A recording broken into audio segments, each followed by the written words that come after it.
did this move, or did you move? I don't think I moved, and I don't think it moved. So Trent, why don't you take a run at the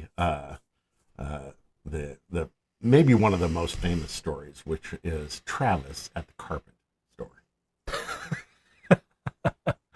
Oh God! All right, let me see if I can remember sort of how that got started. So, yeah, we had Dad had opened up a floor covering store in Woodburn floors, and Right, kind of in the back of the lumberyard, essentially. Wasn't pretty it? much, yeah. And I think maybe they had been open for a little while, but it was some sort of a special event, like a Chamber of Commerce or something, some event like that was taking place late in the day. It might even have been early evening, something like that. And so there's all sorts of, sort of the Woodburn cognoscenti, right? Everybody who was anybody in the Woodburn, business. You really think there was Woodburn cognoscenti? Do you think that's a thing? Probably not.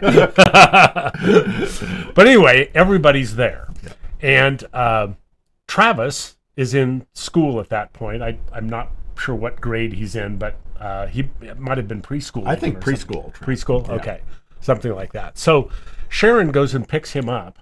And then at preschool, and then they stop on their way home. They stop at this event, I think just to say hello or whatever. She probably knew that it was going on and so forth. And so she brings Travis in, and Travis, as soon as he gets in the door, he sees Dad. Dad's standing there talking with, 3 or 4, business people, Woodburn people. They're talking about who knows what. And Travis runs over to him and, grabs him around the leg, daddy kind of a thing. Hey, Travis, And Dad goes back to kind of talking to these guys. And Travis, all of a sudden, starts sort of grabbing at Dad's zipper. He's down there. His head's right about that level anyway. Yeah, exactly. And Dad's kind of pushing him away with his hand, kind of, like continuing to try to keep talking, up normal conversation. Keeping up the normal conversation, And Travis, every time he'd push his hand away, Travis would be right back in there trying to get hold of his zipper. Dad finally, and the people Dad's talking to, finally they can't ignore it any longer. They're kind of looking down now instead of pretending, which they did for a while. They pretended it wasn't happening. Now they could no longer continue to pretend. It was out there. It was so obvious. And so he just brushing it away again, and Travis is right back in there trying to get the zipper. And Dad pushes his hands away and goes, "Travis, what are you doing?" And Travis yells out at the top of his lungs to everyone in the store, "I want everybody to see your penis!" Later I was talking to Dad, and he said the thing that made him most mad is that Sharon had taught him the biologically correct term for it. So it wasn't, "I want everybody to see your cock." Yeah, well, or deedle-dee. Deedle-dee. Deedle-dee. That would have been better. "I want everybody to see your deedle-dee."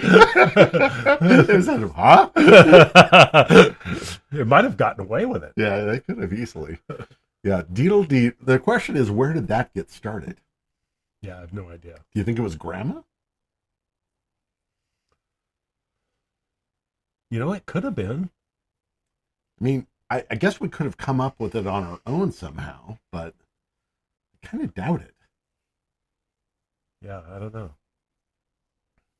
All right.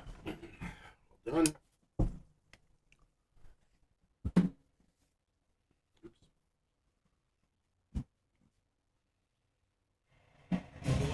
Well, we got this one done. Yeah, you think that one's done? That's